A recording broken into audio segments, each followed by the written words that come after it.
करबला जे शहीदन जी याद में मक़सूदो रिंद में मरकज़ी इमाम बारगाह दुआए ज़हरा में सालियानो मजलिसी अज़ा ऐं नुआखानी जो प्रोग्राम थी गुज़रियो। उन हवाले सां पेश आहे खैर मोहम्मद रिंद जी ही रिपोर्ट।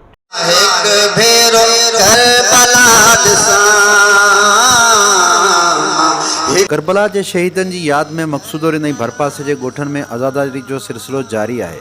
मक़सूदो रिंद में मरकज़ी इमाम बारगाह दुआए ज़हरा में मजलिस अज़ा मुनक़द कई वई। मजलिस अज़ा के अलामा जवाद हुसैन जवादी, मौलवी सिंगार हुसैन ज़ाहिर, मौलवी मदद अली सईदी ऐं ॿियनि ख़िताब कयो, जॾहिं त 30 खां मथे मातमी जुलूस पहुता ऐं अंजुमन पारां नुआखानी ऐं सीनाज़ानी पिण कई वई। उन मौक़े ते फ़र्शे अज़ा विछाईंदड़ क़िबला सैयद कमर अली शाह MNN TV सां ॻाल्हाईंदे चयो त ही ॾियारा मज़लूम करबला इमाम हुसैन अलैहिस्सलाम जा आहिनि, जंहिंमें हज़रत इमाम हुसैन अलैहिस्सलाम लाज़वाल क़ुर्बानी ॾेई दीन इस्लाम खे बचायो। सैयद कमर अली शाह चयो त मक़सूदो रिंद में हर साल हिन मरकज़ी इमाम बारगाह ते ही प्रोग्राम थींदो आहे, जंहिंमें सिंध जी कुंड कुड़छ मां समें मोमन शिरकत करे आज़ादारी कंदा आहिनि। हिन ॾियारनि में असीं ग़मे हुसैन मल्हाईंदा आहियूं। हज़रत इमाम हुसैन अलैहिस्सलाम जी ज़िंदगी असांजे लाइ मशअले राह आहे।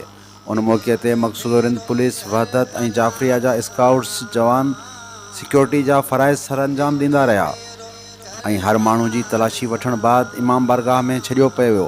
आयल मोमिननि लाइ थधे पाणी जूं सबीलूं ऐं न्याज़ नगर जो बंदोबस्त पिण कयो वियो हो।